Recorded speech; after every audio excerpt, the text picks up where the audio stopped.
This is the first time we have David here at Orange Brown in Prince Edward County at our office here. So we just did some copying on a bunch of different coffees that we have arriving, coffees that we have here, year after year with consistency, and other micro lots as well, including the Cup of Excellence winner of this year.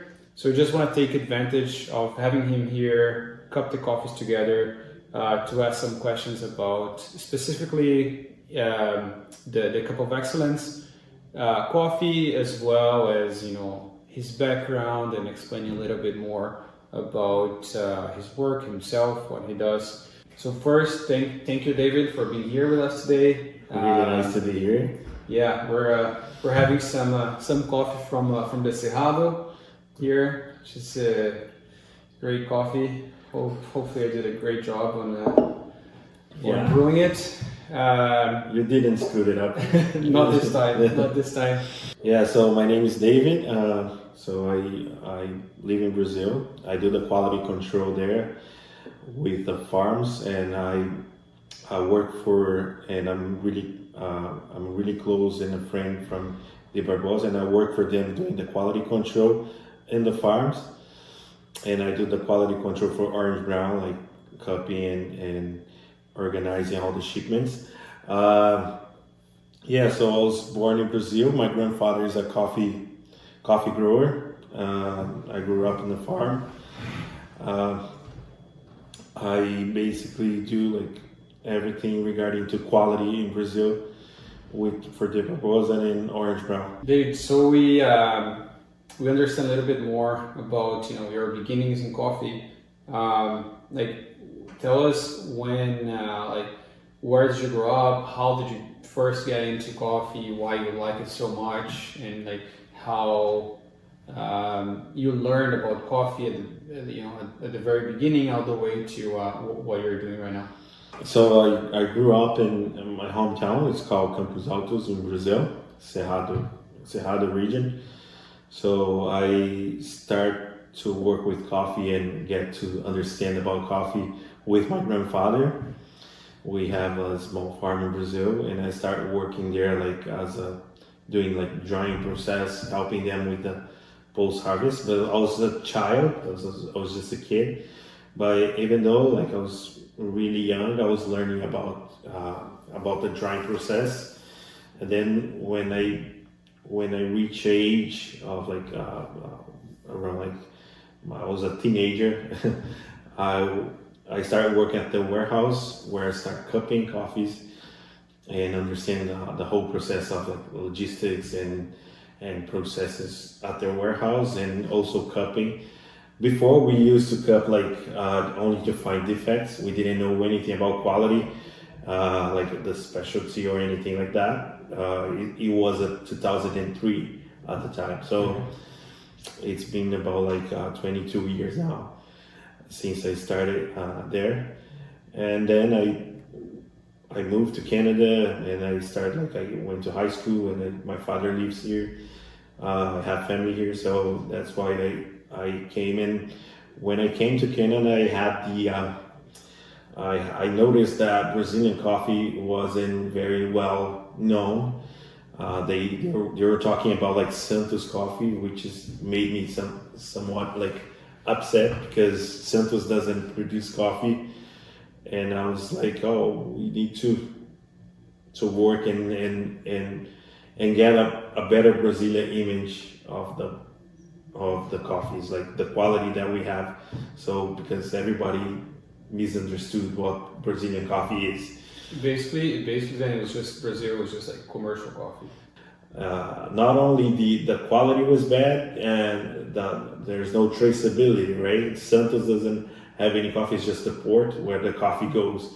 All the shipments has to go through, but Santos doesn't have any coffee, doesn't have coffee trees, and so it's kind of gave me some ideas to come back and start working on the specialty. And so how Orange Brown met David it kind of blends with all of that because we went to the warehouse that he was working at to visit and to learn about the region and try some coffees there, see what they had available. And that's where we met Deyvid, and he mentioned that he lived in Canada in the past, so we created a connection there.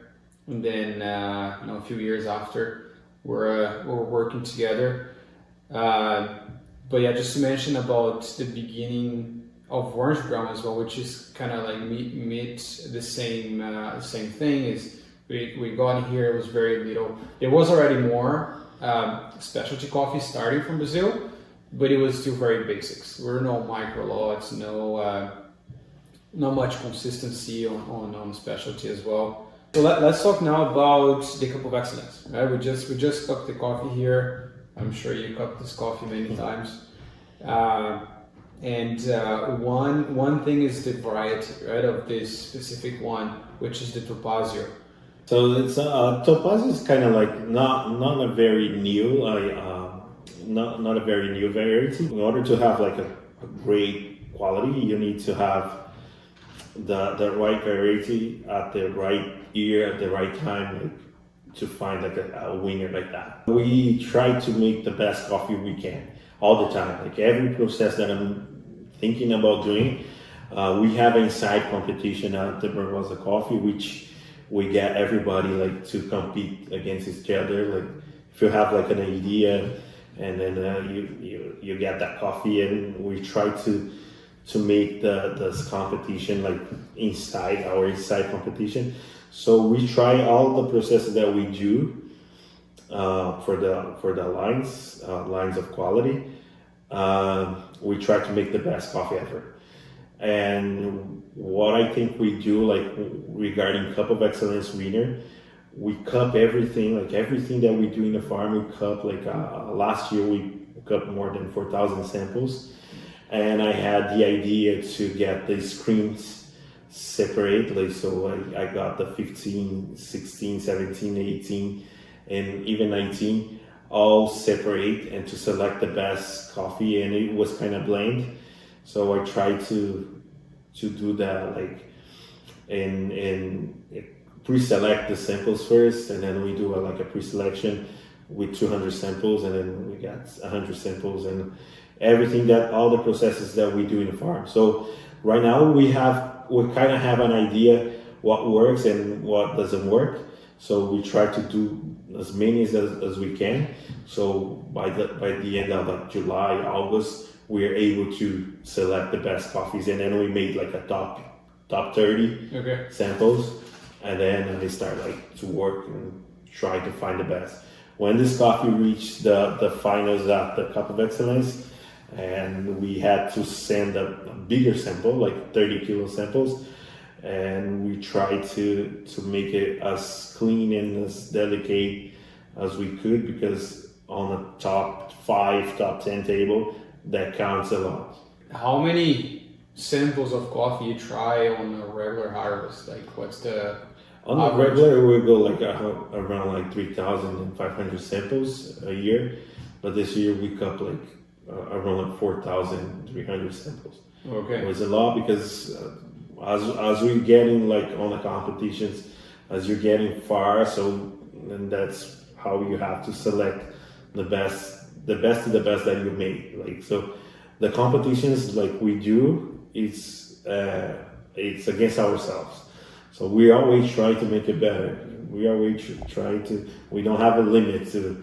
If I do like a 93 points coffee now, I'm thinking about doing something better than the one that I did. Like, so that's how we think. I think it's our and another thing that as we like the purpose of the whole group, we have farms in different areas in Cerrado, so it helps us choose and work, see what the process works at Patrocinio. It's not the same that's going to work in Carmo. It's not the same that's going to work in Campos Altos. So we try to have all the profiles in hand for us to get some great coffees. So it's like you're separating each specific area and each specific climate and soil and everything, and working towards that for each farm. You don't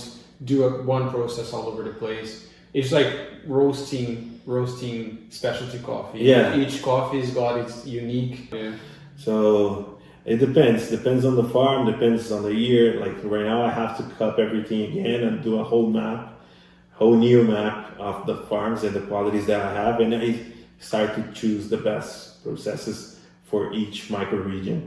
And that will also, obviously, it helps you guys for micro lots and competitions and all of that. But also, I would imagine being so precise on each region will give you guys consistency as well. Yeah, as we copy everything, not about like it's not only about competitions, but like as we copy everything and trying to make everything better, we stand that level like to the bigger lots, to like not only macro lots.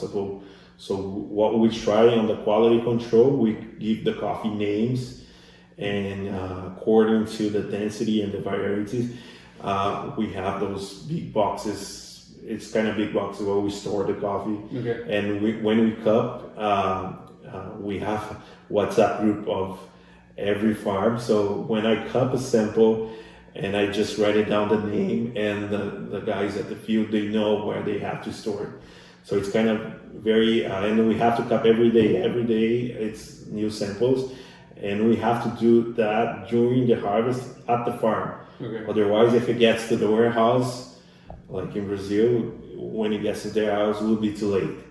And then They get mixed up. They get mixed up, yeah. Okay.